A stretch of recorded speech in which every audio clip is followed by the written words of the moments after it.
नमस्कार दोस्तों, आज मैं आपको दो भाइयों की कैसी कहानी सुनाऊंगा कि वो कहानी से आपको पता चलेगा कि हम हमारी ज़िंदगी में कोई भी चीज़ की जब हद से ज़्यादा लालच करते तो लालच सचमुच अच्छी साबित होती है या बुरी साबित होती है। तो चलिए दोस्तों, देर न करते हुए आज की हमारी इंटरेस्टिंग लाइफ चेंजिंग स्टोरी का एपिसोड 10 शुरू करते। सैम और टॉम नाम के दो भाई थे। सैम छोटे भाई का नाम था और टॉम बड़े भाई का नाम था। सैम बचपन से ही थोड़ा क्रिएटिव था। उसका मन पढ़ाई में कम लगता था और अदर क्रिएटिव कामों में ज़्यादा लगता था। दूसरी तरफ टॉम बचपन से इतना क्रिएटिव नहीं था और उसका मन पढ़ाई में भी अच्छे से लग जाता था और वो सैम के मुकाबले बहुत सेल्फिश था। वो कोई भी चीज खुद के लिए करता था, कभी भी दूसरों की हेल्प नहीं करता था। दोनों भाई दिन पे दिन बड़े हो रहे थे और आज का दिन उन दोनों भाइयों के लिए बहुत खास था क्योंकि आज उनके पिता उनको एक ऐसा सरप्राइज देने वाले थे कि वो सरप्राइज देके दोनों भाई चौंक जाएंगे। उनके पिता ने दोनों भाइयों से कहा, आज मैं हमारे गांव की जमीन का तुम्हारे दोनों के बीच समान बंटवारा करने वाला हूँ। जैसे ही ये बात टॉम सुनता है तो वो कहता है, मैं सैम से बड़ा हूँ और मुझे ये जमीन का ज्यादा हिस्सा चाहिए। मेरे में ज्यादा नॉलेज है, सैम के अंदर बहुत कम नॉलेज है और मैं जमीन के लिए बहुत लायक भी हूँ। टॉम की बात सुन के सब लोगों को ऐसा लगता है कि टॉम सही कह रहा है, लेकिन उनके पिता को मन में ऐसा अफसोस नहीं रहना चाहिए कि मैंने सैम के साथ कुछ गलत किया। तो उन दोनों के बीच एक कंपटीशन आयोजित करते। कंपटीशन कुछ इस प्रकार की थी कि जो कल सुबह 5 बजे उठ के हमारे घर से सबसे ज़्यादा डिस्टेंस कवर करेगा और वो घर पे सबसे पहले आएगा, उसे इस जमीन का 70% हिस्सा मिलेगा। दोनों कंपटीशन के लिए बहुत एक्साइटेड थे। दूसरे दिन सुबह होती और दोनों भाई कंपटीशन के लिए निकल जाते। सैम धीरे धीरे चल रहा था, दूसरी तरफ टॉम बहुत तेजी से स्प्रिंट ले रहा था। उसे ऐसा लग रहा था कि मैं बहुत तेज भागूंगा और मैं सबसे पहले आके इस जमीन का 70% हिस्सा लूंगा।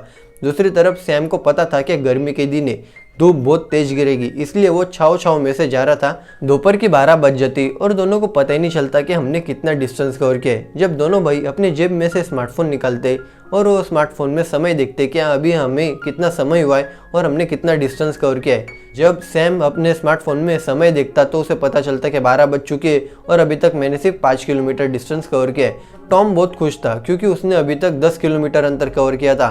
सैम ने सोचा, अगर मुझे 5 किलोमीटर चलने को इतना समय लगा है तो जाने को भी इतना समय लगेगा।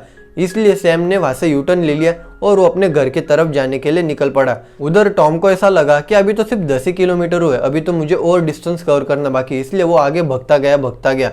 शाम के 5 बज जाती। सैम अपने घर से बहुत नजदीक था, दूसरी तरफ टॉम अपने घर से बहुत दूर था। टॉम जब सूरज को ढलते हुए देखता तो उसे ऐसा लगता कि अभी मैं बहुत डिस्टेंस कवर कर चुका हूँ और अब मुझे घर लौट के जाना चाहिए। टॉम फिर से वहाँ भगने की बहुत कोशिश करता, लेकिन वो सुबह से भग रहा था। उसने कुछ खाया पिया नहीं था, इसलिए उसके अंदर एनर्जी बहुत कम थी और इस वजह से टॉम ये कंपटीशन को नहीं जीत पाया और सैम ने ये कंपटीशन जीत ली। कहानी यहाँ खत्म हो जाती है दोस्तों, लेकिन ये कहानी से आपको एक बहुत बड़ी चीज सीखने को मिलती है कि अगर आप कोई भी चीज की टॉम की तरह हद से ज्यादा लालच करेंगे तो आपका ध्यान आपके काम पे नहीं रहेगा, आपका ध्यान वो चीज पे रहेगा और वो चीज पे जब तक आपका ध्यान रहेगा तो आपको समझ में ही नहीं आएगा कि मैं मेरा काम जल्दी से कैसे करूं। दूसरी तरफ सैम ने सिर्फ अपना ध्यान अपने काम पे रखा।